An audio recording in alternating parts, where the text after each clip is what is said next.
নমস্কার, আমার নাম শুভম বিশ্বাস এবং এই চ্যানেলে আজকে থেকে আমি শুরু করছি পডকাস্ট। 6 বছর আগে পডকাস্ট বা ইন্টারভিউ ভিডিওস যাই বলুন না কেন, সেই ভিডিওগুলো দেখে আমার জীবনে অনেক পরিবর্তন এসেছে। তখনই আমি ব্লগিং, এসইও এই সমস্ত বিষয়ের ব্যাপারে জানতে পারি এবং ধীরে ধীরে ওগুলো শুরু করতে থাকি এবং আমার জীবন অনেকটাই পরিবর্তন হয়। আমার বরাবরই চেষ্টা ছিল বাংলাতে এরকম কিছু ভিডিও বানানোর এবং যারা নিজের জীবনে নিজের যোগ্যতায় কিছু করে কিছু অর্জন করতে পেরেছে তাদেরকে চ্যানেলে ইনভাইট করে তাদের জীবনের কথা বাকিদেরকে শোনানো। এবং এরকমই একজনকে আজকে আমি আমার চ্যানেলে ডাকতে পেরেছি, যাকে আমি খুঁজে পেয়েছি লিঙ্কডইন থেকে, যে নিজের যোগ্যতায় ভিডিও এডিটিং শিখে 8 জনের একটা টিম সামলাচ্ছে, নিজে তো ভালো রকম রোজগার করছেই, তার সাথে বাকি 8 জনকে প্রত্যেক মাসে নিয়মিত মাইনে দিতে পারছে। এই ছেলেটার জার্নি আমার খুব ইন্টারেস্টিং লেগেছিল এবং তাই আমি তাকে আমার চ্যানেলের বা আমার জীবনের প্রথম পডকাস্ট গেস্ট হিসেবে ডাকতে পেরেছি। তো পরিচয় করে দিই আমার প্রথম গেস্ট সোহম সরকারের সাথে। সোহম, তুমি তোমার জার্নির ব্যাপারে যদি একটু কিছু বলো। হ্যাঁ, তো যেরকম শুভম বললো, আমার নাম হচ্ছে শুভম সরকার। তো আমি প্রথমে কোনোদিনও ভাবিনি যে আমি ভিডিও এডিটিং নিয়েই এগোবো বিষয়টা। তো আমি যখন ক্লাস 10-এ পড়ি, তারপরে আমার তখন একটা টাইমের পরে সবার চিন্তা হয় যে what will I do in future. ঠিক আছে, তো এবার ছোটবেলায় তো অনেকেই বলে আমি সায়েন্টিস্ট হবো, আমি ডক্টর হবো, নর্মাল সবাই যে একই জিনিস করবে সেটার তো কোনো মানে নেই। বাট স্টিল আমি যখন দেখলাম যে I had a computer from like when I was 12 years old or 15 years old, I think.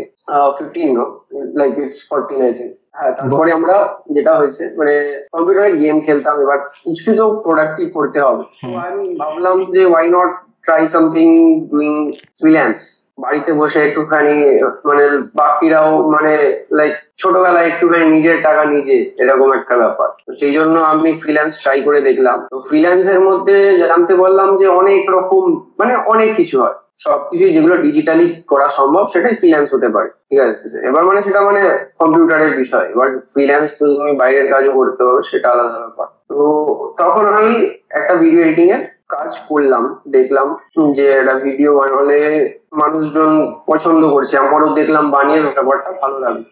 এটা তো বেশ ভালো জিনিস। একটা ভিডিওকে তুমি তোমার মতন ভাবে ডিকটেট করতে পারবে যে তুমি কিরকম ক্রিয়েট করছো জিনিসটা, একখানা তোমার পুরোপুরি ক্রিয়েশন হবে। এবার that is something I like from them. তারপরে ক্লাস 12 এর পরে তারপরে ভাবলাম যে কিছু করতে হবে। আমাদের কম্পিউটার সায়েন্স আমার ভালো লাগতো তখন আমি কম্পিউটার সায়েন্স নিয়ে তারপরে অনার্স করে নিয়েছি। বাট স্টিল আমার পড়তে হতো, তখন আমি একখানা ফার্স্ট ক্লায়েন্ট, লাইক আমার ফার্স্ট বিগ ক্লায়েন্টকে আমি জানিয়েছিলাম, লাইক ল্যান্ড করেছিলাম। আচ্ছা, এটা কত সালের ঘটনা বলছো তুমি? এটা কত সালের ঘটনা বলছো? এটা হচ্ছে 2020 সালের ঘটনা। আচ্ছা, 2020-তে আমি আমার ফার্স্ট বিগ ক্লায়েন্টকে তুমি ল্যান্ড করেছি। তখন তোমার এখন বয়স কত চলছে? এখন আমার 22। আচ্ছা, 22। তুমি অনেক ছোট থেকে এই লাইনে আছো, তোমার বয়স হিসেবে। আচ্ছা আচ্ছা, 17 বছর 16 বছর থেকে আমি পড়ছি। ভাবা যায়, ইন্টারেস্টিং, বেশ বলো। এবার আমি ওই ক্লায়েন্টের কাছ থেকে আমি তখন জানতে পারলাম যে যদি আমি অ্যাকচুয়ালি বিগ কোম্পানিজদের জন্য কিছু করি, লাইক বিগ কোম্পানিজদের অনেক নিডস থাকে, লাইক তারা যেটা ওখানে করে নিতে পারছে না, তাদের কাছে সেই ম্যান পাওয়ার নেই। তো তখন ম্যান পাওয়ার নেই বা তাদের কাছে সেটা কম প্রাইসে করতে হবে। তখন আমিও শুরুর দিকে ছিলাম, আমিও তখন যেটা প্রাইসিং ছিল সেটা আমার কাছে অনেক বেশি মনে হয়েছিল। তো এবার তখন করে জানতে পেরেছি যে দিস ইজ সামথিং দ্যাট আমি একা না, যদি আমি আমার সাথে আরো অনেকজনকে নিতে পারি তাহলে জিনিসটা আরো অনেক বেশি কাজ হবে। সেখানটা থেকে আমার ক্লায়েন্টসরাও তত বেশি খুশি থাকবে, তারাও আরো বেশি কোলাবোরেটিভ কাজ করবে, অনেক বেশি কাজ হবে। সেই জন্য আমি তারপরে আমার একটা টিম বানালাম, জাস্ট আমার ছোটবেলার বন্ধুদের 2জনকে বললাম যে চল করি। তারাও ভিডিও এডিটিং জানতো? ভালো একটা ক্লায়েন্ট পেয়েছি। তারাও ভিডিও এডিটিং জানতো? না, তারা কেউ ভিডিও এডিটিং। আচ্ছা, তুমি প্রথম থেকে কি প্রিমিয়ার প্রো বা কম্পিউটার সফটওয়্যারই করছো? না, আমি প্রথম থেকে করছি হচ্ছে ফার্স্ট আমি যখন করেছিলাম ফিল্মোরা ইউজ করেছি। আচ্ছা, ফিল্মোরা। তারপরে ওটা ভালো ছিল না, আমি জানতাম ফিল্মোরাতে কোনো রকম ফ্রিডম নেই আমার। লাইক আমি যেটা করতে চাই, যে জিনিসটা আমি এক্স্যাক্টলি করতে চাই সেটা আমি করতে পারবো অনেক বেশি প্রিমিয়ার প্রো, আরো বেশি যদি ফ্রিডম চাই প্রত্যেকটা ফ্রেমের প্রতি, তাহলে I will go to after effects. মানে তখন চেঞ্জ করে নিলাম একবারই, ব্যাস। এই যে 3D ট্রেন্ডটা এখন এসেছে, সেটা তুমি তখন থেকেই করছো আফটার ইফেক্টস এর ব্যাপারটা প্রিমিয়ার প্রোর সাথে সাথে? না, 3D ব্যাপারটা আমি শুরু করেছি হচ্ছে 2023 থেকে। 2023-এ আমি ফার্স্ট মানে আমি তখন নিজস্ব কন্টেন্ট বানাচ্ছিলাম, মানে কোম্পানি তখন আমি লাইক একেবারে বিল্ড করিনি। আমাদের তখন একটা টিম, যে জাস্ট আমরা মাঝে মাঝে কাজ করছি, তখনও কম কম কাজ হতো। তারপরে আরো কয়েকটা বড় বড় ক্লায়েন্টস আসার পরে আমি দেখলাম যে, কি একবার কোশ্চেনটা কি ছিল? হ্যাঁ, ওটাই বললাম যে প্রথম থেকে কি তুমি প্রিমিয়ার প্রো বা আফটার ইফেক্টস এই শুরু করেছো? মানে ওই 23-এ যেটা বললে 23-এ আফটার ইফেক্টস শিখেছো 3D। হ্যাঁ, 3D কথাটা বলছি তো। হ্যাঁ, তো 3D ব্যাপারটা, তো আমাদের একখানা ক্লায়েন্টস এর ভিডিও এলো এরকম যে তার ইন্ট্রো লাগবে একখানা জিনিসের। তো আমি দেখলাম যে 3D তো আফটার ইফেক্টস এই হয়, আর আমি নিজস্ব কিছু কন্টেন্টও বানাতাম তখন, অ্যানিমে দেখতাম একটুখানি, অ্যানিমের এডিটসও বানাতাম নিজের জন্য। তো এবার আফটার ইফেক্টস ইউজ করা শুরু করলাম ওই ক্লায়েন্টের জন্য, প্লাস আমার নিজস্ব কন্টেন্টও তখন খুব সুন্দর 3D এডিট বানানো প্র্যাকটিস হচ্ছিল। লাইক তখন প্রথমের দিকে অতটাও ভালো কিছু না, তারপরে আমি আস্তে আস্তে আরো বেটার ক্লায়েন্টস এলো, মানে যারা আফটার এফেক্টস এর নিডটা না খুবই কম মানুষজনের মধ্যে। মানে এবার যেখানটাতে নিড আছে সেই মানুষজনদের সেই জায়গাটা খোঁজা একটুখানি কঠিন।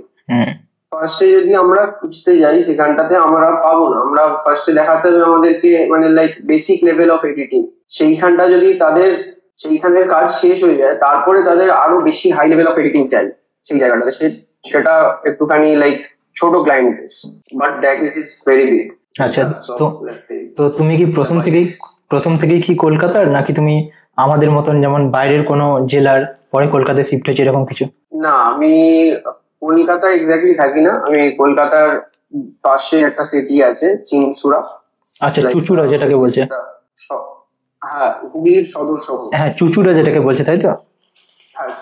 আচ্ছা, তো তুমি তোমার মানে কোম্পানি স্টার্ট যেটা করলে, যেটা রিজন প্রোডাকশনস বলছো, তার সাথে আরেকটা নাম বলেছিল আমাকে, তো সেই দুটোর ব্যাপারটা যদি একটু বলতে ছোট্ট করে। মানে তুমি মাঝখানে কোম্পানি ছেড়ে অন্য আবার কাজ করছিলে, আবার কোম্পানিতে রিস্টার্ট করলে এবং 8 জনের একটা টিম নিয়ে এখন ফুল ফ্লেজেড ওইখানেই থাকছো, তো সেটার ব্যাপারে যদি একটু বলতে।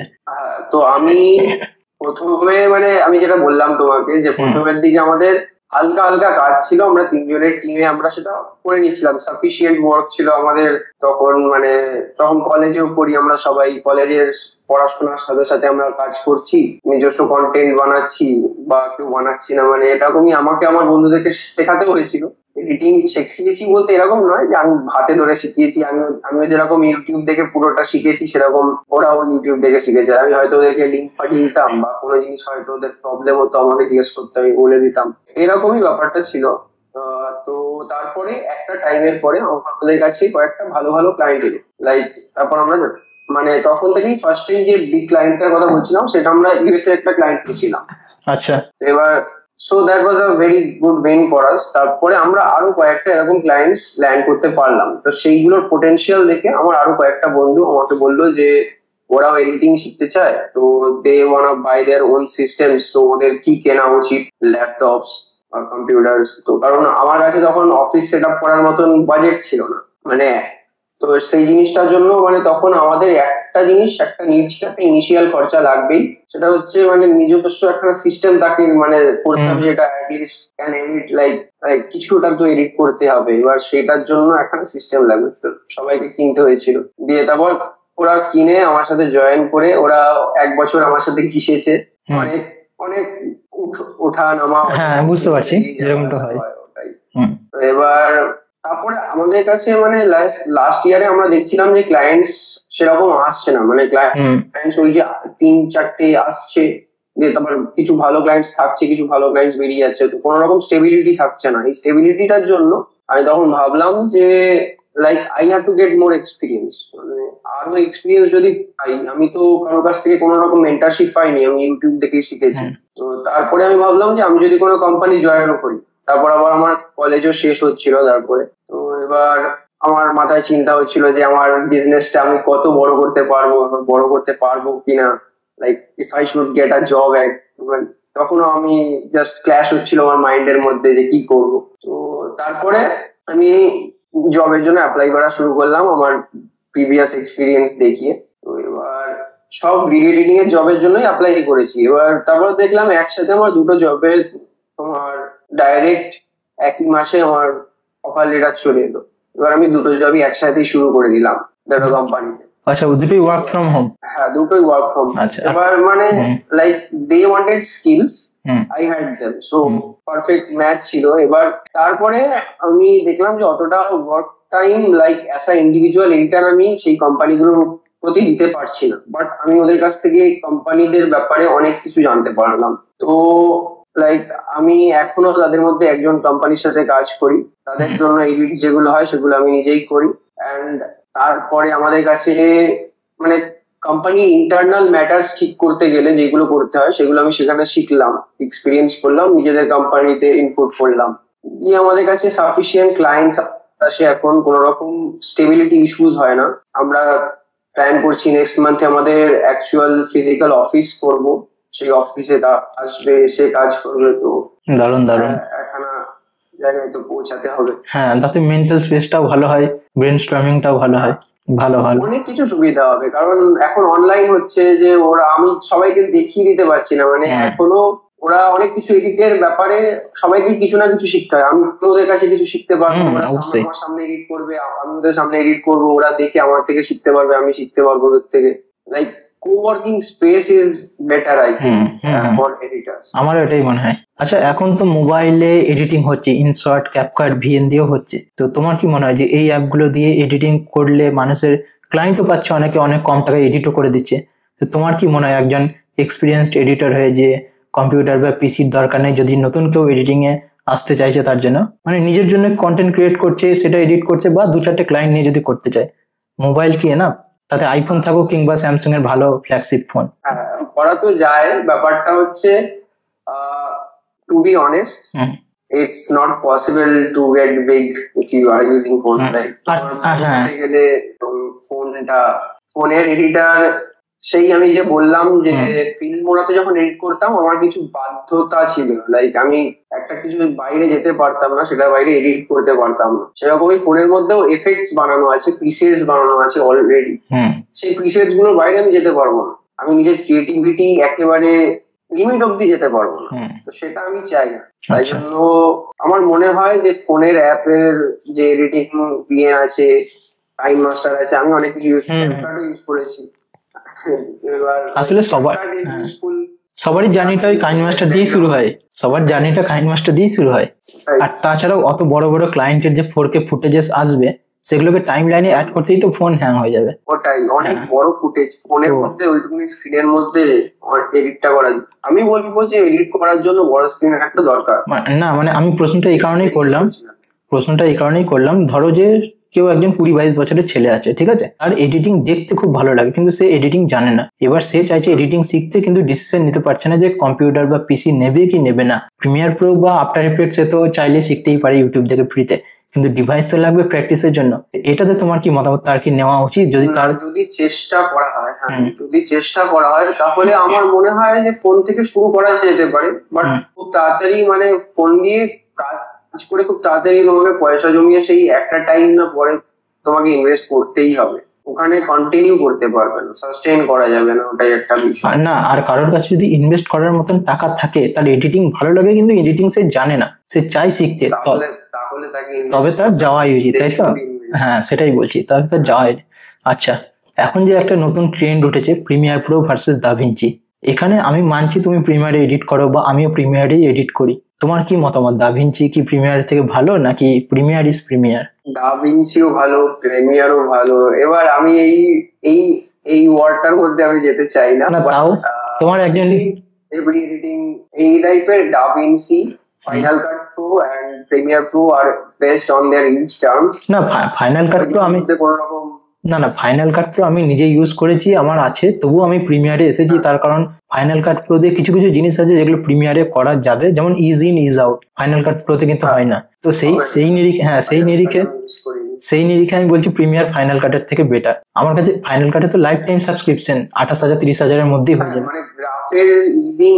হ্যাঁ, সেটার জন্যই, শুধুমাত্র সেটার জন্যই আমি বেশি করে প্রিমিয়ারে এলাম। সেরকমই ডাইনামিক লিঙ্ক, হ্যাঁ, ওই ডাইনামিক লিঙ্কিং এর ব্যাপারটা, না বেসিক এডিটিং এর কথা যদি বলি, বেসিক এডিটিং বা 3D এগুলোর জন্য ওইটাতে দাভিঞ্চিতে একসাথেই সবকিছু হয়ে যাচ্ছে। ফিউশন ট্যাব আছে, তারপরে এডিট ট্যাব আছে, আর কোনো মানে দ্বিতীয় অ্যাপ সফটওয়্যার লাগছে না। তো তোমার কি মনে হয় কোনোদিন কি তুমি বা তোমার কোনো মেম্বার কি সুইচ করবে দাভিঞ্চিতে?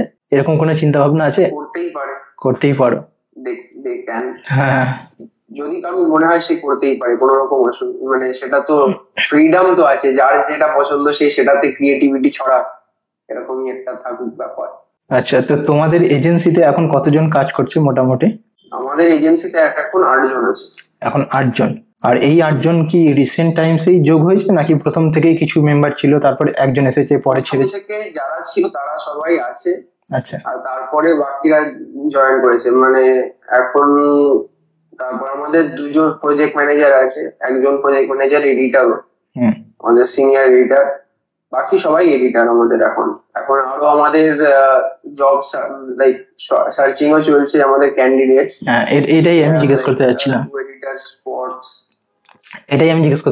স্পোর্টস ফাঁকা আছে এখন। হ্যাঁ, এই যে তুমি যে বললে যে তুমি ফিজিক্যাল কোম্পানি বানাতে চাইছো বা একটা জায়গা নিতে চাইছো যেখানে সবাই একসাথে কাজ করবে, ধরো নতুন কেউ তোমার কাছে কাজ করতে চাইলো, ঠিক আছে, সে এডিটিং জানে বা তার যোগ্যতা আছে, এবার তার জন্য তুমি কি কি ক্রাইটেরিয়া রাখছো যেগুলো তার মধ্যে থাকলে তুমি তাকে নেবে তোমার কোম্পানিতে? ক্রাইটেরিয়া বলতে আমি চাইবো যেটা লাইক আমরা সার্চ করি নর্মালি, আমাদের ক্রাইটেরিয়াতে আছে তার অ্যাটলিস্ট 2 থেকে 3 বছরের প্রিমিয়ার প্রো এক্সপিরিয়েন্স থাকা উচিত, আর তার সাথে সাথে basic knowledge of after effects is okay. আচ্ছা, লাইক আফটার এফেক্টস তারপরে দেখিয়ে নেওয়া যাবে, কিন্তু বেসিক যদি নলেজটা থাকে তাহলে আমাদের এই জিনিসটা কাজে লাগবে। লাইক প্রিমিয়ার প্রো বা প্রিমিয়ার প্রোর মতন যে কোনো সফটওয়্যার লাইক দাভিঞ্চি বা ফাইনাল কাট, যে কোনো যদি 2-3 বছরের উপরে থাকে experience, plus they think they can edit professional like business type of videos, we are all for it. আচ্ছা, মানে যেরকম এডিটিং চলছে আর যেরকম করছে সবাই সেরকম এডিটিং জানতে হবে, বেসিক জিনিস ক্লিয়ার থাকতে হবে, তাই তো? জানতে হবে না মানে আমরা শিখিয়ে দিতে পারবো ইনহাউস, মানে হ্যাঁ, কিছুই সামনাসামনি কোনো রকম প্রবলেম হবে না, মানে বেসিক জিনিসগুলো তার মধ্যে ক্লিয়ার থাকতে হবে, এই মাস্কিং বা হ্যাঁ এই জিনিসগুলো আর কি। আচ্ছা, ভালো। আর তোমার প্রথম ক্লায়েন্ট তুমি কবে পেয়েছিলে? আমার প্রথম ক্লায়েন্ট আমি পেয়েছিলাম সেই 2020-তে। তখন তুমি স্কুলেই পড়ছো? আচ্ছা, তখন আমার স্কুল জাস্ট শেষ হলো। তখন ক্লায়েন্ট পেয়েছিলে কোথায় থেকে? ক্লায়েন্টটা পেয়েছিলাম আমাদের এই ফ্রিল্যান্স সাইট গুলো থেকে। ফ্রিল্যান্স সাইট গুলো এখন ওই সেই ফ্রিল্যান্স সাইটের লাইক ওটা ছিল আপওয়ার্ক থেকে ফার্স্ট রেটটা। আচ্ছা, বাট তখনকার দিনে আপওয়ার্ক আরো ইজি ছিল, এখনকার দিনে এখন তো অনেক ডিফিকাল্ট হয়ে গেছে। এখন আপওয়ার্ক লাইক সবথেকে কম দামে টাকার যে কোনো কাজ বার করার জন্য আপওয়ার্কে যাবে লোক। তোমার প্রথম ক্লায়েন্ট তোমাকে কত টাকা পে করেছিল যদি একটু বলতে? এটা কি বলা যাবে? আমার প্রথম ক্লায়েন্ট, আমাদের প্রথম ক্লায়েন্টের পেমেন্ট ওটা হয়েছিল তখন আমার কাছে সেটা অনেক বেশি ছিল। সে তো অবশ্যই ছিল। আমার প্রথম ক্লায়েন্ট আমাকে ফার্স্ট টাইম এই 2000 টাকা দিয়েছিল, যেটা আমার কাছে একটা খুব বড় বিষয় ছিল। 1 মিনিটের একটা ভিডিও বানিয়েছিলাম, তখন লাইক আমি ওই পটেনশিয়ালটা দেখে this is a good stuff. আর সেইটা এডিট করতে তোমার কত সময় লেগেছিল ওই 1 মিনিটটা? ওটা করতে আমাকে এডিটিং শিখতে হয়েছিল, অনেকটা সময় লেগেছিল, কিন্তু সেই সুখটা অন্যরকম। যে এডিটিং গুলো আমি জানতাম, লাইক প্রত্যেকবার এরকম হয়েছে আমি ক্লায়েন্টসদের কাছ থেকেও অনেক কিছু শেখা যায়। একটা ক্লায়েন্টসের কি রিকোয়ারমেন্টস আছে, সেই রিকোয়ারমেন্টসটা যদি তুমি বোঝার চেষ্টা করো তাহলে তুমি আরো নতুন স্টাইল যখন ক্রিয়েট করতে যাচ্ছ তখন তুমি অনেক কিছু শিখতে পারবে। ইউটিউবে টিউটোরিয়ালস দেখি বা ইউটিউবে অন্য কারোর এডিট দেখি, সেখান থেকে আমাদের একটা নতুন এডিটের স্টাইল বেরিয়ে এলো। তো আই থিঙ্ক লার্নিং ইজ শিখতে থাকাটা দরকার। হ্যাঁ, আমিও এরকম এডিটিং ব্রেকডাউন দেখতে থাকি বা বিভিন্ন রকম টিউটোরিয়াল দেখতেই থাকি। আচ্ছা, তোমার যে ক্লায়েন্টের কথা তুমি বললে, এখন যদি কেউ ক্লায়েন্ট পেতে চায় তার জন্য কি বেস্ট মাধ্যম? ইনবাউন্ড নাকি আউটবাউন্ড? কোল্ড ইমেলিং নাকি লিঙ্কডইনে পোস্ট করে যাওয়া, কিংবা এই যে আমরা ইউটিউবে ভিডিও বানাচ্ছি সেরকম ভিডিও বানিয়ে যাওয়া? কোন মাধ্যমটা তোমার মনে হয় বেস্ট ক্লায়েন্ট পাওয়ার জন্য? আমি বলবো এটা নিশের উপর নির্ভর করছে। হ্যাঁ, না সাপোজ তুমি ভিডিও এডিটিং যদি বলো, যদি ভিডিও এডিটিং, তাহলে আই থিঙ্ক দুটোই লাগে, ইনবাউন্ড প্লাস আউটবাউন্ড। কোনো জায়গায় দুটোই লাগে। ইনবাউন্ড আউটবাউন্ড দুটোই লাগবে, লিঙ্কডইন এর থ্রুতেও লাগবে, সোশ্যাল মিডিয়ার থ্রুতেও লাগবে। সোশ্যাল মিডিয়ার থ্রুতে ব্যাপারটা কি হচ্ছে, আমাদের ফেমটা বাড়ছে, সেই ফেমটা বাড়লে ফেস ভ্যালু বাড়বে, তারপরে সেখান থেকে ব্র্যান্ডের একটা আইডেন্টিটি তৈরি হবে, লোকজন জানবে যে এর ব্র্যান্ড আছে অ্যাকচুয়ালি, সে ব্র্যান্ডটা অ্যাকচুয়ালি ইউজফুল জিনিস ওরা কাজ করতে পারে, তো সেখান থেকে অ্যাওয়ারনেস বাড়ে। তো আই থিঙ্ক লোকজনের মধ্যে ওটা শেয়ারও বেশি হয়। আউটবাউন্ড লিডস তো অলরেডি তাদের কাছে শেয়ার হচ্ছে, যাচ্ছে। আচ্ছা ধরো, হ্যাঁ ধরো তোমার কাছে কোনো ক্লায়েন্ট এলো, এবার একবার তো তুমি তাকে কাজ করে দিলে, সে স্যাটিসফাইড হয়ে গেল, তার পরবর্তী টাইমে সেই ক্লায়েন্টের কাছ থেকে আবার কাজ পাওয়ার জন্য কি মাধ্যম বা তাকে ইমপ্রেস করার জন্য কি কি তোমরা অ্যাপ্লাই করে থাকো, বাকিরা যেটা ফলো করতে পারবে? মানে ধরো সাপোজ আমি তোমাকে যদি একটা ভিডিও এডিট করতে বললাম তোমাদের কোম্পানির মাধ্যমে, ঠিক আছে, তো আমি তোমাকে পে করে দিলাম, তুমি আমাকে এডিটেড ভিডিওটা দিয়ে দিলে, ঠিক আছে। নেক্সট টাইম আমি যে তোমাকে দিয়ে আবার এডিট করাবো, তোমার কাজ ভালো লাগলে তো আমি অবশ্যই করাবো। তাছাড়া তোমরা কি স্ট্র্যাটেজি অ্যাপ্লাই করবে যাতে তোমরা আমাকে আবার পাও বা কোনো ক্লায়েন্টকে আবার পাও? নতুনরা কি শিখবে তোমার এইটা থেকে, এটা যদি বলতে। তো আমি প্রবাবলি বলবো যে নিজের বেস্টটা দেওয়াই সব থেকে ভালো। লাইক কোনো লুকোছিপি না করতে, ব্যাপারটার মধ্যে honesty is a best thing. তো আমি নিজের অলটাই দিই সবকটা প্রজেক্টের মধ্যে। এবার অলটা দেওয়ার পরে যদি আমার কাজ ভালো লাগে, তো অবশ্যই সে নিজেই চাইবে আমার সাথে আরো কাজ করার। তো আই ডোন্ট থিঙ্ক তারপরে আমাকে বলতেও হবে যে, লাইক আমি অফার দিতে পারি যে আমি যদি তুমি এতগুলো কাজ চাও তাহলে আমি সেটা এরকম বাল্কের ডিসকাউন্ট বা এরকম টাইপের জিনিসপত্র অফার্স থাকতেই পারে। হ্যাঁ, but there is one thing that editing quality can not be beaten. তো তোমার সাথে এরকম কখনো হয়েছে ইনিশিয়াল দিকে বা এখনো, যে কোনো ক্লায়েন্ট তোমার জন্য ক্লায়েন্টের জন্য তোমরা এডিটিং করলে, তারপরে ক্লায়েন্ট আর তোমাদেরকে পে করলো না, মানে ফ্রড বা স্ক্যাম টাইপের কোনো কিছু ঘটনা এরকম কি হয়েছে? হ্যাঁ, এরকম হয়েছে অবশ্যই। যদি একটু শেয়ার করতে। জার্নিতে এরকম একটা পার্ট থেকে থাকে। তো এমন কিছু যদি বলতে, হ্যাঁ তোমার এমন কিছু যদি বলতে যার থেকে কেউ শিক্ষা পেত। আমার একটা টাইমে লাইক 2022-এর শেষে, আই থিঙ্ক 2022-এর শেষে যখন আমাদের চলছে না বললাম, যেমন আপ ডাউন ছিল, সেরকমই একটা টাইমে আমরা একটা কাজ করছিলাম একটা ক্লায়েন্টটা ইন্ডিয়ান ক্লায়েন্ট ছিল। তখন আমাদের একজন একটা অ্যাড চাইছিল, আর ইউটিউবে স্কিপ করা যায় যে সমস্ত অ্যাড গুলো আসে, সেই অ্যাড গুলো এখন দরকার ছিল। এবার আমরা বানিয়ে দিয়েছিলাম, আপওয়ার্কের থ্রুতে হয়েছিল।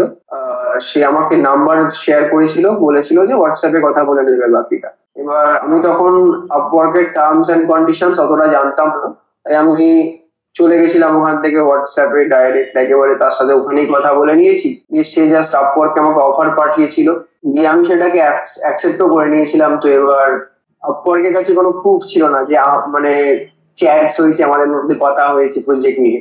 আমি জাস্ট ডাইরেক্ট প্রজেক্টটা তাকে বানিয়ে দিয়ে দিলাম। এবার তারপর দেখা গেল যে তার অ্যাকাউন্টটা 2 দিন বাদ দিয়ে ব্লক হয়ে গেল আপওয়ার্ক থেকে, ঠিক আছে। আবার দেখলাম আমার পেমেন্টটা ওখানটাতে আটকে গেল।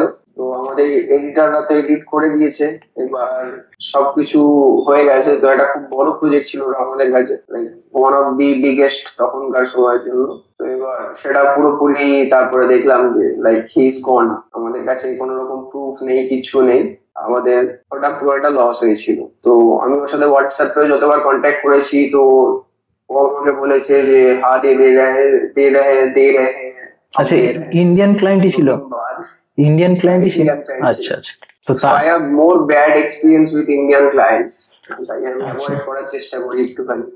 তো এটাই আমার নেক্সট প্রশ্ন হচ্ছে যে, কেউ ভিডিও এডিটিং শিখলো, মোটামুটি ক্লায়েন্ট পাচ্ছে, এবার তার শুধু রোজগারের দিকটাই আমি বলছি না, অন্য কোনো দিকে যে ভালো কাজ বা ভালো একটা এক্সপিরিয়েন্সের জন্য যদি বলি, তো তার কি শুধুমাত্র ইন্ডিয়ান ক্লায়েন্টসের ভরসায় থাকা উচিত নাকি বিদেশি ক্লায়েন্টের দিকে বেশি ফোকাস করা উচিত? মার্কেট সব জায়গায় আছে ভিডিও এডিটিং এর।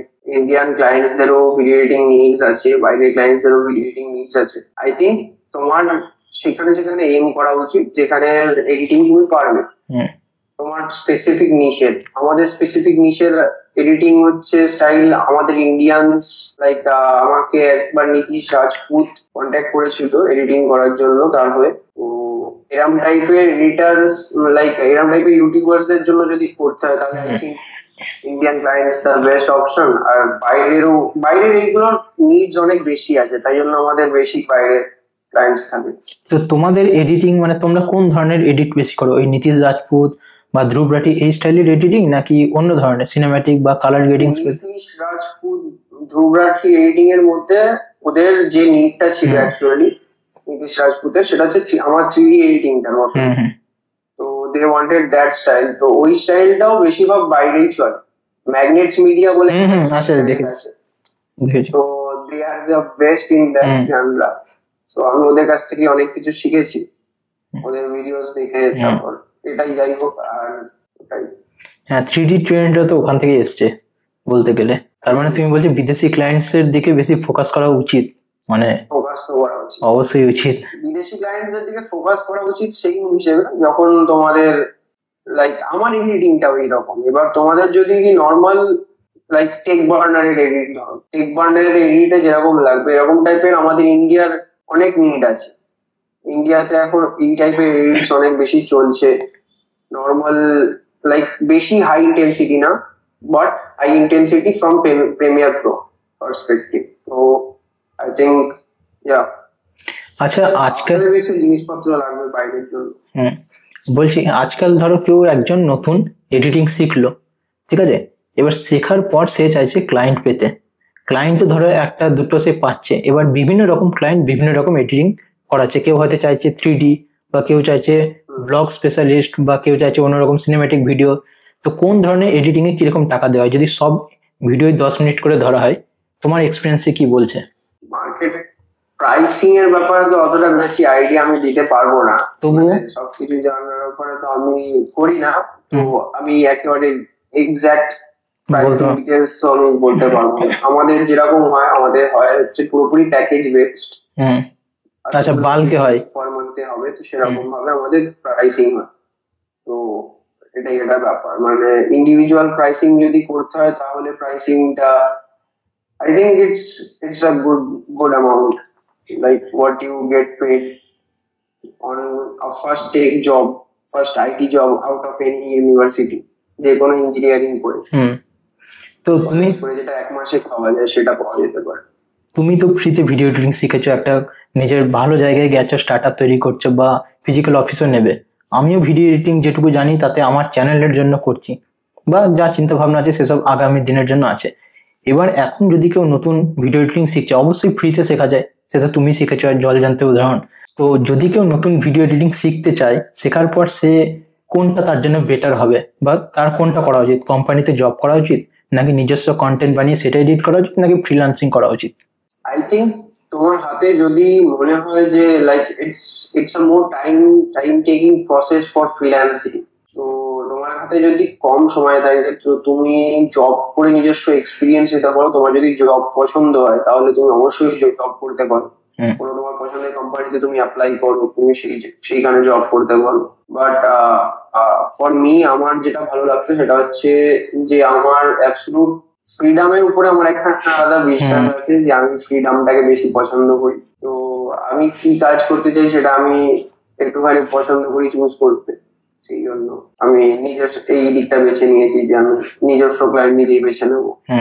সে তো ঠিক আছে, এতে সব দিকেই ভালো, নিজের জন্য সময় পাওয়া যাচ্ছে, ইচ্ছা মতন কাজ করা যাচ্ছে। কিন্তু যেটা সমস্যা হয় যে বাড়িতে বোঝানো। আমি বাইরের কথা জানি না, কিন্তু আমাদের এদিকে যেদিকে মানে এই যে আমাদের এরকম বীরভূম, বর্ধমান, বাঁকুড়া এরকম জেলার থেকে কেউ ধরো ভিডিও এডিটিং শিখলো বা অন্য কোনো ডিজিটাল মার্কেটিং শিখে বাড়ি বসে রোজগার করছে, যেমন আমি করি। তো আমার ক্ষেত্রে সমস্যা হয়নি। যদি নতুন কেউ আসে এই লাইনে, ডিজিটাল মার্কেটিং লাইনে বা ভিডিও এডিটিং এ, তো তার যদি বাড়িতে বোঝাতে সমস্যা হয়, তোমার কি মনে হয় কি বলে সে বোঝাতে পারবে? বা তোমার ক্ষেত্রে কি এরকম সমস্যা হয়েছিল? বোঝাতে সবার সমস্যা হবে, এটা নিয়ে কিছু করার নেই এখন। মানে ভিডিও এডিটিং এর ব্যাপারে যদি কেউ তোমাকে জিজ্ঞাসা করে হোয়াট ডু ইউ ডু, আমি যদি বলি video editor, like most of the people আমাকে এটাই জিজ্ঞাসা করে যে ভিডিও এডিটিংটা আবার কি, মানে জানেই না। মানে এটা একখানা আমাদের এখানের, এটা বলছো আমাদের এখানেরই একটা বিষয় রয়েছে যে সবার এটা নিয়ে জানাটা বেশি নেই। তো আই থিঙ্ক এটা আরো বেশি জানা হয়ে যাবে, আরো বেশি নোন হয়ে যাবে লোকজনদের মধ্যে কয়েক বছরের মধ্যেই আই থিঙ্ক। কারণ কন্টেন্ট খুবই পরিমাণে বাড়ছে মানুষদের মধ্যে। সব এখন দেখছে যে কেউ না কেউ কন্টেন্ট বানাচ্ছে তাদের আশেপাশে, বা একটা কোম্পানির কিরম ভাবে একটা কন্টেন্টের নিড হতে পারে, তাদের অ্যাডস হতে পারে, সবকিছু ভিডিও এডিটররাই করে। তো মা বাবাকে বোঝানোর সময়টা কিছুদিন বাদে হয়তো চলে যেতে পারে। এখনের জন্য নিজেকে আস্তে আস্তে করে নিচে লাইক দেখাতে হবে। ওই যে যেরকম বললে প্রথমে ফোনে এডিট করে কয়েকটা প্রুফ দেখাতে হবে যে আমি this is a good way, এখানে করতে পারি। তো তোমার ক্ষেত্রে কি সমস্যা হয়েছিল? না, আমার ক্ষেত্রে এই সমস্যাটা হয়নি। বাট হ্যাঁ, আমার ফ্রেন্ডসদের ক্ষেত্রে হয়েছে, তারা তাদের বাড়িতে কোনো সমস্যা ফেস করেছে। আমি করিনি কারণ আমার মা বাবাকে আমি লাইক বিশ্বাস করতো আমাকে যে আমি ভুল কিছু করবো না, যে গানটাতে কোনো রকম প্রবলেম হবে। তো আমি আগে থেকেই করছিলাম, অলরেডি কলেজে পড়ছিলাম। তো দেয়ার কোনো রিস্ক তো ছিল না। কলেজে পড়তে তো খুব কমই লোকজন চাকরি করে। এবার আমার রিস্কের পরিমাণ অলরেডি কম ছিল। আমি তখন প্রুভও করেছি, বাড়িতে দেখেছে যে দিনের পর দিন যে হ্যাঁ তো কাটছে, নিজে করছে, নিজেটা করে নিচ্ছে, তো অসুবিধা নেই। আচ্ছা, রিজন প্রোডাকশনস এর নাম রিজন প্রোডাকশনসই কেন রাখলে? এর পেছনে কি কোনো স্পেসিফিক রিজনস? কোনো স্পেসিফিক রিজনস তখন ছিল না। তখন আমার জাস্ট মাথায় একটা ভালো নাম এসেছিল যে লাইক আমরা একটা কাজ, যখন অন্য জায়গার কাজ আমরা আরেক জায়গাতে এসে করছি, কোন রকম কানেকশন নেই, just another Jones work in another zone. তো এখান থেকে রিজন আমি ভেবেছিলাম, জাস্ট এরকম বেগ একটা আইডিয়া থেকে। ভালো ভালো। তো তোমার জীবনের এখনো অবধি বিগেস্ট অ্যাচিভমেন্ট কি কি আছে, যেগুলো তুমি নিজের রোজগার দিয়ে করেছো? স্টার্ট আপ বা কোম্পানি এটা তো খুব ভালো, এটা ছাড়া বাড়ির জন্য বা বাবা মায়ের জন্য কিংবা নিজের জন্য? জীবনের মধ্যে খুব একটা অ্যাচিভমেন্টস তো এর বাইরে আমার নেই। এর বাইরে অ্যাচিভমেন্টস বলতে আমি গিটার বাজানো শিখছি এখন, যেটা আমি ছোটবেলা থেকে চাইতাম যে আমি গিটার বাজাবো, বাট আমার সময় হয়নি কখনো। এখন রিসেন্ট আমি গিটার কিনেছি, এবার গিটার শিখছি। আচ্ছা, ভালো ভালো। তোমার বয়স এখন অল্প, না হলে তোমাকে জিজ্ঞেস করতাম বিয়ে নিয়ে তোমার মতামত কি। যাই হোক, সেটা নাই বাদই দিলাম। তোমার বয়স খুবই অল্প। আমার বয়স তো 22। হ্যাঁ 22, তাহলে 26। আমি ভেবেছিলাম 26-27 হলে জিজ্ঞেস করতাম যে আচ্ছা তোমার যে কোম্পানি আছে বললে, তো সেই কোম্পানি বা স্টার্ট আপ যাই আছে, যেটা তুমি ফিজিক্যাল অফিস নিচ্ছ, তো কোম্পানি বলা চলে, সেখানে যে 8 জন রয়েছে তাদেরকে তুমি মান্থলি স্যালারি দিচ্ছ তো? হ্যাঁ, তাদের মান্থলি স্যালারি না, তাদের কন্ট্রাকচুয়াল সিস্টেম আছে।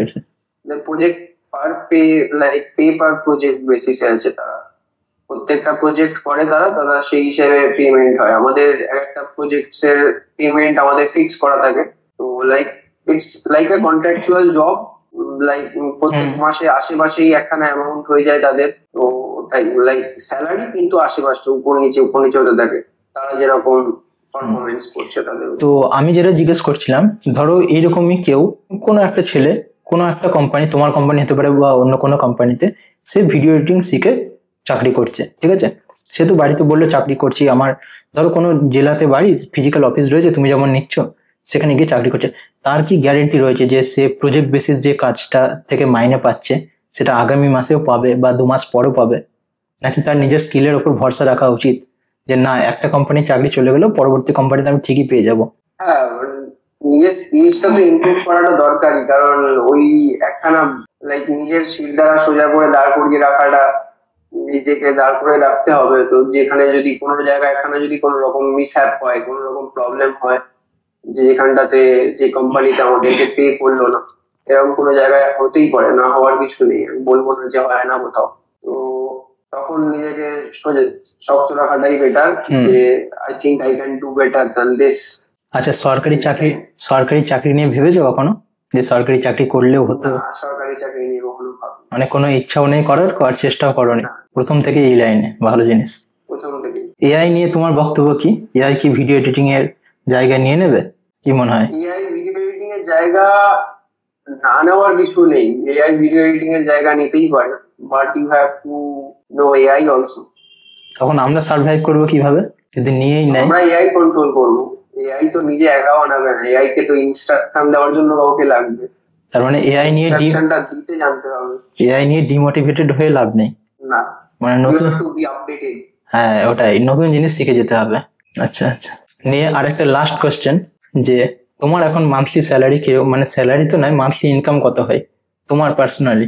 আমার পার্সোনাল মান্থলি ইনকাম এখন সামওয়্যার বিটুইন, ধরে নাও কত বলবো তোমাকে এক্সাক্ট? একটা বলো না, I don't think I can say. Round ফিগারসে বলে দাও। I think somewhere between 70 to 1,10,000। আচ্ছা, সেটা নাম্বার তোমার নিজস্ব? সবাইকে স্যালারি দেওয়ার পর, কোম্পানির খরচা বাঁচার পর, তাই তো?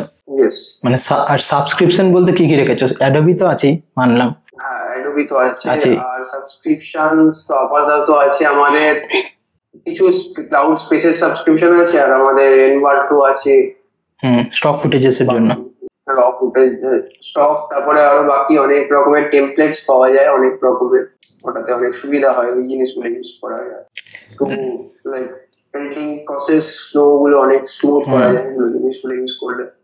তো এডিটিং লাইনে যারা আসবে তাদের তুমি কি বলবে? এডিটিং তো শিখলো, সবই ঠিক আছে, যেখানে প্রিসেট অ্যাভেলেবেল বা বিভিন্ন রকমের এফেক্টস অ্যাভেলেবেল, কেউ কোনো ইউটিউবার, সাপোজ ধরো তুমি একজন ইউটিউবের চ্যানেল খুলে, ঠিক আছে, চ্যানেল খুলে বেশি সাবস্ক্রাইবার পাওয়ার জন্য তুমি তোমার যে কিছু কিছু এফেক্টস বানিয়ে রেখেছো, প্রিসেট করে রেখেছো নিজের কাজের সুবিধার জন্য, সেগুলো ফ্রিতে অ্যাভেলেবেল করে দিলে যাতে বেশি ভিউজ, বেশি সাবস্ক্রাইবার পাও।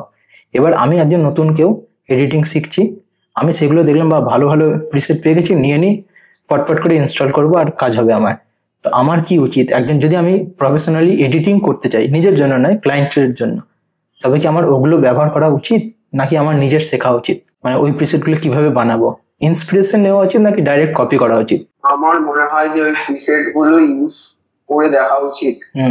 ইউজ গুলো যদি তুমি প্রথমেই না করো, তাহলে তুমি কোনোদিনও তার ভেতরে যে কিভাবে ব্যাপারটা বানাচ্ছে তুমি জানতে পারবে। তোমার মধ্যে সেই কৌতূহলটা থাকতে হবে যে তুমি ভেতরটা কিভাবে তৈরি হচ্ছে সেটাও জানার মতন। তুমি প্রিসেটসটা নিলে যে প্রিসেটসটা জাস্ট ইউজ করে চলে গেলাম, এরকম না। I think you should use the presets and know how to make the presets yourself also. আচ্ছা, আমার চ্যানেল নিয়ে তোমার কি মতামত? তোমার চ্যানেলে আমি সিনেম্যাটিক্স গুলো খুব ভালো লাগলো, তোমার চ্যানেলে ভিডিও গুলো দেখলাম। আমি আগে দেখিনি, তোমার সাথে তুমি আমাকে কন্ট্যাক্ট করলে, তারপরে আমি দেখলাম, আমি জানতে পারলাম যে they were really good। তোমার আই থিঙ্ক আরো বেশি এরকম টাইপের কন্টেন্ট করা উচিত। লাস্ট ভিডিওতে তো দেখলাম যে তুমি বলছো যে এটা আমার হয়তো শেষ ভিডিও। না না, আমি শেষ ভিডিও মানে ওই যে আমি ভিডিও করি, ভয়েস দিই, হ্যাঁ ওই জন্য। আচ্ছা, গুড ওয়ান। তোমার বেশ ভালোই আছে, তোমার ক্যামেরা অ্যাঙ্গেলস বেশ ভালো ইউজ করছো, কালার গ্রেডিংও ভালো করছো। তুমি কি কোনোদিনও ইউটিউবে আসবে, নাকি ইউটিউব ট্রাই করেছো আগে, নাকি অলরেডি আছে আমরা জানি না? আসবো, ইউটিউবে ট্রাই তো সবাই জীবনে আগে এত বটেই। ইউটিউবে আমি আমার এবারে অ্যাকচুয়াল রিজনের হয়ে আসবো। তো আচ্ছা, শুরু হবে কন্টেন্ট মিডিয়া আর প্রোডাকশন শুরু হবে নিজস্ব ইন্টারনাল। তো তখন আমরা YouTube, LinkedIn and also Instagram সব জায়গাতেই পোস্টিং শুরু করবো। আই থিঙ্ক মার্চের শুরুতেই আমাদের সবকিছু শুরু হয়ে যাবে একসাথে। একটা কথা আমার জিজ্ঞেস করা হয়নি, যে তুমি তো, আমি যতটা তোমাকে দেখলাম তুমি তো ইনস্টাগ্রামে খুব একটা অ্যাক্টিভ নেই, লিঙ্কডইনেও তোমার খুব একটা দেখলাম যে ফলোয়ার বা লাইক খুব একটা নেই, ইউটিউব তো করোই নি বলছো, মানে সেই অর্থে করোনি। তাহলে তুমি যে ক্লায়েন্ট পাচ্ছ, বা এই যে তুমি বললে নীতিশ রাজপুত তোমাকে মানে তোমার সাথে কন্ট্যাক্ট করেছিল, এগুলো সবই বেশিরভাগ হচ্ছে কোনো না কোনো লাইক রেফারেল। আমি কন্ট্যাক্ট করেছি কাউকে লাইক আউটবাউন্ড অর কেউ রেফারেলে, যেমন নীতিশ রাজপুত আমি রেফারেল পেয়েছিলাম। লাইক আমি আমার একটা চেনা একজনের জন্য আমি কয়েকজন কিছু এডিট করেছিলাম, তো সে আমাকে বলেছিল যে তার বন্ধু নীতিশ এডিটার খুঁজছে, আর আমার এই এডিটিং স্টাইলটাই তার পছন্দ হয়েছে, এবার তার চাই। তো এবার আমাদের কোনো কিছু কারণে আমাদের করা হয়নি সেটা, ওর ওখানটাতে remote position was not available at that time, তো ইন হাউস হচ্ছিল। তো আউটবাউন্ডের তোমাদের প্রসেস কি? তোমরা কি শুধুমাত্র ইনস্টাগ্রামে আউটবাউন্ড করো, নাকি ইনস্টাগ্রাম প্লাস লিঙ্কডইন? আমরা এখন আপাতত আউটবাউন্ড যেটা করছি সেটা হচ্ছে লিঙ্কডইন, আর বাকি হচ্ছে ফ্রিল্যান্সিং অ্যাপস গুলো থেকে। আচ্ছা, তো এই যে বড় বড় ক্লায়েন্ট, এরা ফ্রিল্যান্সিং অ্যাপস গুলোতেও থাকে, মানে আউটবাউন্ড করে কি এদেরকেও পাওয়া যায়? হ্যাঁ, ওখান থেকেও পাওয়া যায়। এখন কি লিঙ্কডইন, ইনস্টাগ্রাম ছাড়াও ফ্রিল্যান্সিং সাইটস যেগুলো রয়েছে সেগুলো কি জেনুইন আদৌ কি ক্লায়েন্ট পাওয়া যায় সেখান থেকে, নাকি কম্পিটিশন খুব বেশি? পাওয়া যায়, প্রত্যেকটা জায়গাতেই ক্লায়েন্ট আছে। আর মেইনলি আমার আমার যে প্রোফাইলটা আছে like they see my portfolio, our website, after they see our edits, তো তারা আমাদেরকে নিজেই বেশিরভাগ রিকোয়েস্ট করে। তো আমাদের বেশিরভাগ আউটবাউন্ড লিড এর থেকেও বেশি আমাদের ইনবাউন্ড লিড আছে, লাইক অটোমেটিকলি আমাদের কাছে আসে। তো আমাদেরকে বেশি কোল্ড এর কাজও করতে হয় না, কোল্ড ইমেলের। কেউ ধরো এডিটিং শিখতে চাইছে, এবার ল্যাপটপ বা কম্পিউটার নেওয়ার ডিসিশনও নিয়ে নিয়েছে, প্রথমে বলো ল্যাপটপ নেওয়া উচিত নাকি কম্পিউটার নেওয়া উচিত, তার কি কারণ ছোট্ট করে। আর দ্বিতীয়ত যদি সে ল্যাপটপ নিতে চায় তাহলে কি তার ওই বিগিনার ফ্রেন্ডলি ল্যাপটপ যেগুলোকে বলে 35, 40, 45-এর মধ্যে পাওয়া যায় সেগুলো নেওয়া উচিত, নাকি আরেকটু ইনভেস্ট করে একদম ভালো একটা 60, 70, 75 বা ম্যাকবুক এয়ার বা ম্যাকবুক প্রো নেওয়া উচিত? কোনটা তোমার মনে হয় উচিত? এডিটিং এর জন্য তো প্রথম কথা হচ্ছে যে কম্পিউটার যদি নাও তাহলে এডিটিং এর জন্য সব থেকে বেস্ট পারফরমেন্স পাবে, কারণ কম্পিউটারে অলরেডি লাইক সব থেকে বেশি ওয়াটস ইউজ হচ্ছে, ওখানে অনেক বেশি পাওয়ার সাপ্লাই হচ্ছে। তো graphics card without any limit ওটা সব থেকে বেশি ইউটিলাইজ করে। তো যদি কারোর কোনো রকম এরকম নিড থাকে যে সে ট্রাভেল করে আর তার একই একটা টেবিলে বসে কাজ করতে ইচ্ছা করছে না, সে অন্য জায়গাতে গিয়েও কাজ করতে পারে, তাহলে তার ল্যাপটপে নেওয়া উচিত। ল্যাপটপে খুব একটা খারাপ কিছু এডিটিং হয় না, ল্যাপটপেও যথেষ্ট ভালো হয় যদি একটুখানি ভালো বাজেটের নেওয়া হয়। ল্যাপটপে কম বাজেট লাইক 35-40K যেগুলো পাওয়া যায় সেগুলোতে কোনো রকম গ্রাফিক্স কার্ড থাকে না এক্সটার্নাল, ইনবিল্ট লাইক প্রসেসরের সাথে যে গ্রাফিক্স কার্ডটা থাকে সেই গ্রাফিক্স কার্ডই থাকে বেশিরভাগ। তো একটুখানি বেটার গ্রাফিক্স কার্ডের দিকে আর র্যামের দিকে ইনভেস্ট করা উচিত, যে ল্যাপটপের মধ্যে সেটা ভালো থাকবে, তো সেটাই এডিটিং এর জন্য বেটার হবে। অ্যাটলিস্ট 30-50-তে বেসিক লেভেলের এডিটিং হয়ে যায়, 30-50 বা 20-50 তো না, 16-50 নিতে হবে, ওটাতে বেসিক লেভেলের এডিটিং হবে। এবার যদি একটুখানি হায়ার লেভেলের এডিটিং লাগে তাহলে 30-60-70, 40-60-70 এইসবের দিকে যেতে হবে, আরো হাই লেভেলের নিলে আরো ভালো আর কি। আচ্ছা, ম্যাকবুক নিলে তো ভালোই, ম্যাকবুক এয়ার M1 তো অনেক পুরনো হয়ে গেছে, M2, M3, M4 এসব নিলেও ভালো কাজ হবে। আচ্ছা, তুমি অ্যাডোবির কাজগুলো একটু প্রবলেম তো হবে, তুমি নিশ্চয়ই দেখেছো অ্যাডোবির কাজে একটুখানি বিরক্তি এসে যায়, ল্যাগ হয়ে যায়, কিন্তু অ্যাডোবিতে অ্যাডোবি। আচ্ছা, এই যে তোমার কোম্পানি রয়েছে সেখানে আর যাদের কোম্পানি রয়েছে শুধু ভিডিও এডিটিং বলে নয়, এই আমাদের ব্লগিং এর ক্ষেত্রেও যদি বলি, তো আমি যখন কিছু রাইটার নিয়ে টিম গঠন করেছিলাম, আমারও মনে হতো রাইটাররা লিখুক, আমি বাকি দিক হ্যান্ডেল করবো, লিখবো না। তো তোমার কি সেরকম কখনো ভাবনা আসে যে আমি ভিডিও এডিটিং একটা কোম্পানি স্টার্ট করছি, তো এডিটিং বাকিরা করুক, আমি ফাইন্যান্সের দিকটা দেখবো বা ক্লায়েন্ট খোঁজার দিকটা দেখবো? না, আমি অলওয়েজ চাই যে আমি এখানে রেটিং এর পার্ট হয়ে থাকি, কারণ আমার রেটিং করতে অ্যাকচুয়ালি জেনুইনলি ভালো লাগে। আমার মন থেকে খুশি হয় এডিটিং করে, যখন একখানা নতুন কিছু তৈরি করে ফেলি তখন নিজেই দেখে বিস্ময় দেখি, wow, leading from the front. আচ্ছা, তো এই যে তোমার প্রত্যেক মাসে এখন বললে 70,000, 60,000 থেকে 1 লাখ মতন রোজগার হচ্ছে তোমার নিজের, তো সেইটাকে আরো বেশি অ্যাটলিস্ট 2 লাখ বা 3 লাখ পর্যন্ত নিয়ে যাওয়ার জন্য তুমি কি স্ট্র্যাটেজি অ্যাপ্লাই করতে চাইছো বা অলরেডি ভাবছো? আপাতত আমাদের এই আমাদের ইন্টারনাল ওয়ার্কফোর্স আরো বেটার করার জন্য আমি তো ফিজিক্যাল অফিসের কথা ভাবছি, আর যেরকম বললাম কন্টেন্টস আমরা আরো বেশি রেকর্ডিং করে এরপরে আমাদের আরো স্ট্রাকচার কন্টেন্টস এবং পোস্টিং হবে। সো আই থিঙ্ক এটা আমাদের credibility first of all strong করবে, আর নিজস্ব আমাদের ইন্টারনাল ম্যাটার্স অনেক স্ট্রং করবে, আমাদের সবার মধ্যে কমিউনিকেশন বেটার হবে, তার জন্য এডিটিং বেটার হবে। তো এটাই আমার নেক্সট টাস্ক আপাতত। আর 2025 নিয়ে তোমার কি কি চিন্তা ভাবনা রয়েছে, কি কি করতে চাইছো? এই তো কোম্পানি তো একটা বললে, কি কি অ্যাচিভ করতে চাইছো জীবনে, পার্সোনাল কিছু যদি থাকে, সেরকম কিছু যদি অ্যাচিভমেন্ট থাকে করতে চাইছো? 2025-এর মধ্যে আমি চাই আমাদের কোম্পানিটা অ্যাটলিস্ট আমি একা নই, আমাদের জাস্ট এমপ্লয়িজরাও আমাদের সবাই যাতে 1 লাখের কাছাকাছি পৌঁছাতে পারে, এটা আমার ইচ্ছা 2025-এর শেষের মধ্যে, যে আমি একা না এগোই, আমরা সবাই মিলে একসাথে এগোতে পারি যাতে আরো ভালো হয়। এটা কি তুমি চুচুড়াতে করতে চাইছো নাকি কলকাতা গিয়ে?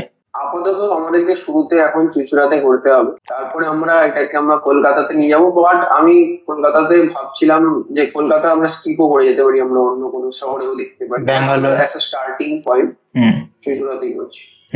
ঠিক, ভালো। আচ্ছা, লাস্ট প্রশ্ন নয়, একটা জাস্ট আবদার বলতে পারো, যে আমাদের এই ভিডিওটা ধরো স্বাভাবিকের তুলনায় বেশি ভিউজ পেলো, বেশি লাইকস পেলো বা জনপ্রিয় হলো, এখন নয়, হয়তো 2 মাস 4 মাস বা 4 বছর পরও যদি হয়, তখন কি আমরা এই যে আজকে আমাদের ভুলে গেলাম ক্যামেরায় মোবাইলে রেকর্ড করতে, বা আমারও প্রথম পডকাস্ট, তোমারও মেবি প্রথমই পডকাস্ট এটা, হ্যাঁ, তো ভুল ভ্রান্তি তো হলোই, অনেক অনেক আমরা ফাম্বেল করলাম, কথা বলতে গিয়ে অনেক আটকে গেল। তো এই জিনিসগুলো যাতে না হয়, তো আমরা কি ফিজিক্যাল মিট আপ করে একটা পডকাস্ট করতে পারি তো পরবর্তীকালে, যদি আমাদের এই ভিডিওটা ভালো হয়? অবশ্যই আচ্ছা, তাহলে এই হোক, অবশ্যই। এই কথা দেওয়া থাক আমাদের। বেশ, তুমিও তোমার জীবনে ভালো ভালো কাজ করো, এডিটিং করো। তোমার ব্যাপারে তো সবাইকে বললাম, তোমার নিজের ব্যাপারে যদি কিছু বলতে চাও, যদি কেউ ক্লায়েন্ট খুঁজতে চায় বা যদি কেউ এডিটর খুঁজতে চায়, তোমাকে যদি হায়ার করতে চায়, কিভাবে যোগাযোগ করবে? আমাকে যদি কোনো রকম ভাবে আমার সাথে যোগাযোগ করতে হয়, they can email us at like আমাদের contact@reasonproduction.com এর আমাদের ইমেলস রয়েছে, অর আমাদের জাস্ট আমাদের ওয়েবসাইটে গিয়ে আমাদের সাথে কল বুক করে আমাদের সাথে কথা বলতে পারে। আচ্ছা, সেটাও reasonproductions.com, reasonproductions.com, অথবা তোমাদেরকে লিঙ্কডিনেও রিচ আউট করতে পারে। হ্যাঁ, আচ্ছা, যে কোনো জায়গায় আমাদের এমপ্লয়িজদের সাথে বা আমার সাথে আমাকে রিচ আউট করলে we can talk to them. তো আরেকটা বিষয় ছিল, তো শুভমের কন্টেন্ট সবাই দেখো, আমরা যেরকম দেখতে ভালো লাগলো তোমাদেরও আশা করি দেখতে ভালো লাগবে বাকি কন্টেন্ট গুলো। নিশ্চয়ই নিশ্চয়ই। ইয়া, বেশ, টাটা, গুড বাই। এডিটিং করো ভালো করে, আমিও জীবনে কিছু অ্যাচিভ করার চেষ্টা করি, পরবর্তীকালে আবার দেখা হবে, ভাই। অবশ্যই। তো এই ছিল আমার জীবনের প্রথম পডকাস্ট সোহম সরকারের সাথে। আমি জানি এই পডকাস্টটা বানাতে গিয়ে আমারও অনেক ভুলভ্রান্তি হয়েছে, অনেকবার আটকে গেছে, মুচ্চুদি করে ইংরেজি দু একটা শব্দ ব্যবহার করতে গিয়ে সেইগুলোতে আটকে গেছি। যাই হোক, বিভিন্ন সময় মাথা লোড ছিল বা আরো সমস্যা হচ্ছিল। সোহমের ক্ষেত্রেও তার জীবনের প্রথম পডকাস্টে বা আমি দুজনেই বলেছিলাম যে আমরা মোবাইলে বা কম্পিউটারে বা বিভিন্ন অ্যাঙ্গেল থেকে চেষ্টা করব রেকর্ড করার। সেখানে সোহম ভুলে গেছিল মোবাইলের রেকর্ড বাটনটাই প্রেস করতে। আমি আবার অন্যদিকে যে ক্যামেরাটা লাগাতে হয় বা কোন দিকে তাকালে ভালো লুক আসবে সেই জিনিসগুলো খেয়াল রাখতে ভুলে গেছিলাম। চেষ্টা করলাম যতটা ভালো করা যায় আমাদের দিক থেকে ততটা ভালো কন্টেন্ট প্রোভাইড করার। যদি এই ভিডিওটা আপনাদের ভালো লাগে তবে ভিডিওটাকে অবশ্যই লাইক এবং ভিডিও দেখে আপনাদের কি মনে হলো সেটা কমেন্ট করে জানিয়েন। এবং যদি ভিডিওটা বন্ধুদের মধ্যে শেয়ার করেন তবে আমার চ্যানেলের জন্য অনেক ভালো হবে, কারণ দিনের শেষে যাকেই আমি গেস্ট হিসেবে ডাকবো এই চ্যানেলের পডকাস্টের জন্য, তারা দেখবে যে ভিডিওতে কিরকম লাইক আসছে, কিরকম এঙ্গেজমেন্ট আসছে, সেগুলো দেখেই আমার চ্যানেলে আসবে। সোহম সরকার ভালো ছেলে, সে 22 বছরের একটা বাচ্চা ছেলে, আমার থেকে অনেকটাই ছোট, সে রাজি হয়ে গেল প্রথম পডকাস্টে আসার জন্য, বাকিটা নাও আসতে পারে। তাই আপনারা যদি চান বাংলাতে এরকম ভালো ভালো পডকাস্ট দেখার জন্য, যারা নিজের যোগ্যতায় কিছু শিখে নিজের জীবনে অর্জন করতে পেরেছে তাদের কথা তাদের মুখ থেকেই শুনতে, তবে এইরকম ভিডিওগুলো শুধু আমার চ্যানেলের বলে নয়, অন্য সমস্ত চ্যানেলের আপনারা দেখতে থাকুন এবং ভিডিওগুলোতে লাইক কমেন্ট করে তাতে এঙ্গেজমেন্ট অবশ্যই বাড়ান, তাতে দিনের শেষে আপনাদেরই উপকার হবে। এই ভিডিওটা এখানেই শেষ করলাম। পরবর্তী পডকাস্ট বা পরবর্তী অন্যরকম ভিডিও দেখার জন্য চ্যানেলটা সাবস্ক্রাইব করে রাখতে পারেন, তাতে আমার আপনার দুজনেরই ভালো। বাই।